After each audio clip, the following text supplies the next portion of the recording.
सरकार का कहना है कि गुणवत्तापूर्ण शिक्षा के लिए हम ये कर रहे हैं, तो हम लोग उसका स्वागत करते हैं। गुणवत्तापूर्ण शिक्षा की मांग हम भी लंबे समय से कर रहे थे, पिछले 4-5 सालों से कर रहे थे, लेकिन शिक्षक अभ्यर्थियों और नियोजित शिक्षकों के साथ भी अन्याय नहीं होना चाहिए। हम ये सरकार से मांग करते हैं कि उनके साथ आप न्याय कीजिए।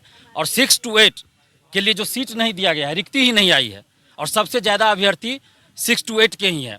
सीटेट जो पास किए हैं वो 6 to 8 तक ही भर सकते हैं, 1 to 5 या 6 to 8।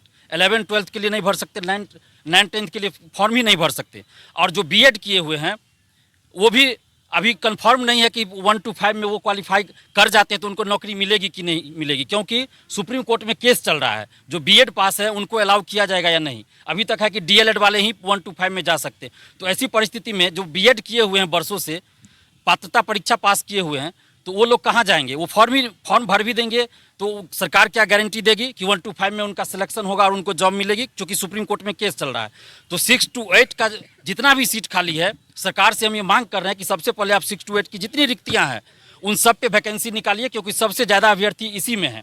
इसके बाद 2011 के बाद STET परीक्षा आर्ट्स विषय के लिए नहीं हुआ है। जो 2019 का चल रहा था वो साइंस के कुछ सब्जेक्ट के लिए हुआ, अभी कॉमर्स के लिए हुआ, लेकिन आर्ट्स विषय के लिए हुआ ही नहीं है, और सबसे ज़्यादा अभ्यर्थी आर्ट्स विषय के लिए। तो फिर आप वैकेंसी तो निकाल दिए, 1,70,000 दिखा दिए, उसमें भी नियोजित शिक्षक भी भरेंगे, तो फिर ये जो पूरा सीट है वो भरेगा ही नहीं, खाली रह जाएगा इसमें सीट। क्योंकि अब जितना अभ्यर्थी पास कर चुके हैं पात्रता परीक्षा, आप उससे ज़्यादा रिक्ति है बिहार में, लेकिन लोग फॉर्म नहीं भर सकते क्योंकि उस विषय के लिए STET हुआ ही नहीं, और सीटेट जो पास है वो 11-12 के लिए अप्लाई ही नहीं कर सकते हैं।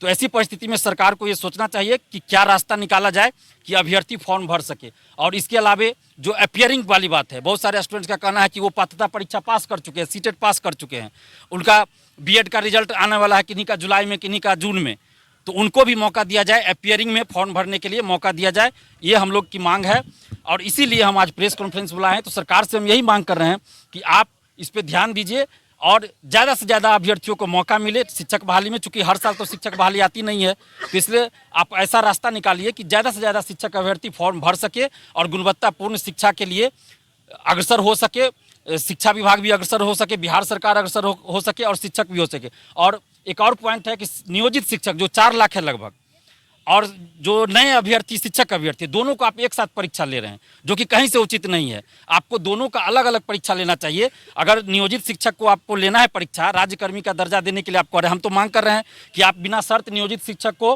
राज्यकर्मी का दर्जा दीजिए, क्योंकि उनकी भी नियुक्ति नीतीश कुमार जी के मुख्यमंत्री काल में ही हुआ है, किसी और के काल में नहीं हुआ है। तो आप उनको बिना शर्त राज्यकर्मी का दर्जा दीजिए, और उसके बाद आप डिपार्टमेंटल परीक्षा लीजिए, या BPSC से ही लेना है तो उनका अलग से परीक्षा लीजिए नियोजित शिक्षक का।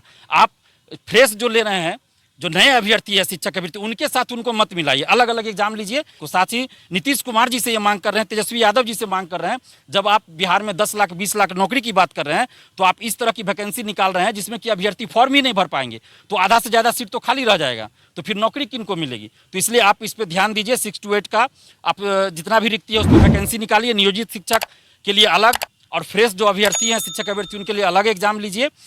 यही हमारी मांग है।